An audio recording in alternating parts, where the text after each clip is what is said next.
Everyone knows that in the Bay Area, you may have to write 12 offers only for one to get accepted.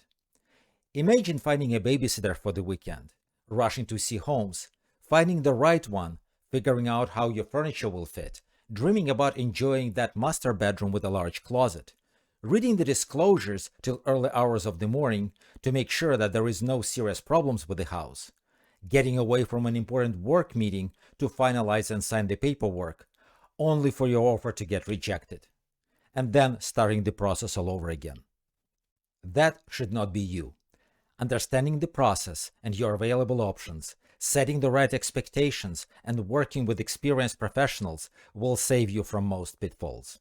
When we represent sellers, we'll always look for the strongest offer, not just the highest price offer. What would set an offer apart from others and make it strongest? It is a combination of the price, yes, the price, and the terms. The terms of the contract are as important as the price, and the highest offer does not always win. A short while ago, we had a house on the market in a very desirable area. It generated 7 offers, but the highest offer had a very unusual contingency. The buyer wanted 1 day for additional investigation of the condition of the house, even though they had plenty of time to review the disclosures that were provided well in advance of the offer date. This buyer wanted their contract to be accepted, forcing us to let the other 6 to walk away. This would open the sellers up to the possibility of new price negotiations at the time of the removal of contingencies, despite an already accepted and ratified contract. They were trying to trick the seller into ignoring all other buyers, buyers like you, who brought legitimate offers and were negotiating in good faith. Even when you are the only buyer submitting an offer, the price and the terms must align to make your offer attractive to the seller and make it easy for them to say yes. Let us check the most commonly used contract in our area and look at all the terms that we can change to make it stronger.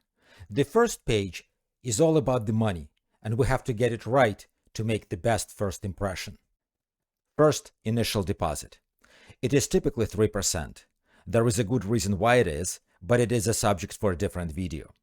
The default language in the contract asks the buyer to deliver this money into escrow within 3 working days. How fast you can get your deposit delivered helps your offer compete. Make sure you're performing at or exceeding the seller's expectations that depend on the area and change with time. Second, the loan. If you are paying cash, you should be able to close in less than a week time. But if you need a loan, your lender will define how much time it will take to originate and fund it.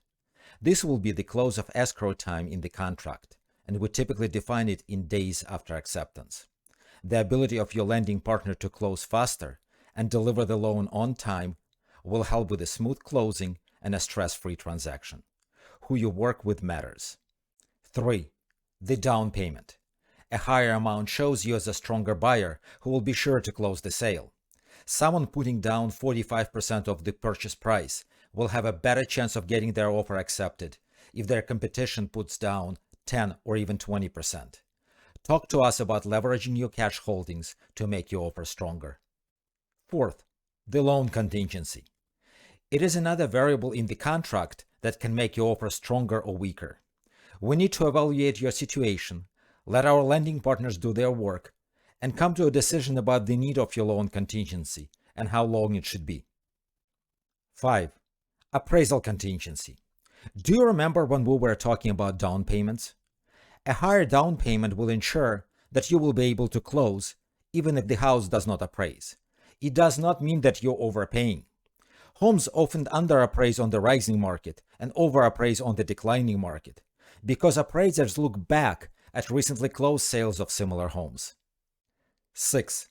Property condition contingency. It is customary here in the Bay Area for sellers to pay for home inspections and termite inspections before putting the house on the market, and to provide them to all potential buyers. The typical disclosure packet will include these 2 inspection reports, as well as seller questionnaires and other required documents related to the condition of the property. The buyers and their agents, I mean us, need to read through the whole package and decide if there is a need for additional investigations or you can accept the home in its current condition. 7. Expiration of the offer. All real estate offers have an expiration time. It means that you will be giving the seller some time to make their decision about accepting your offer. The time can range from a few hours to a few days. You need to give the sellers enough time to respond, but not too much, so they will start shopping your offer around. Note that after the expiration time, you will be under no obligation to accept seller's reply and will be free to make offers on other homes. 8. Offer timing. When you submit your offer can make a difference between being successful or being rejected or ignored. Whether the property was on the market for 1 day or 3 months, your offer should arrive at the time when the seller is ready to make a deal. It's your agent's job to find out as much as possible about the seller's needs and advise you on the best strategy. Structuring and delivering a winning offer is as much an art as it is a science. It's like playing a game of chess. You need an experienced coach who can anticipate all possible moves and help you win that dream house that you will make your home for years to come. We work with only a small number of buyers at a time to be able to provide our best 5-star service. Let's have a 10-minute phone call or a half-an-hour Zoom conference to figure out how we can write a successful home buying story together.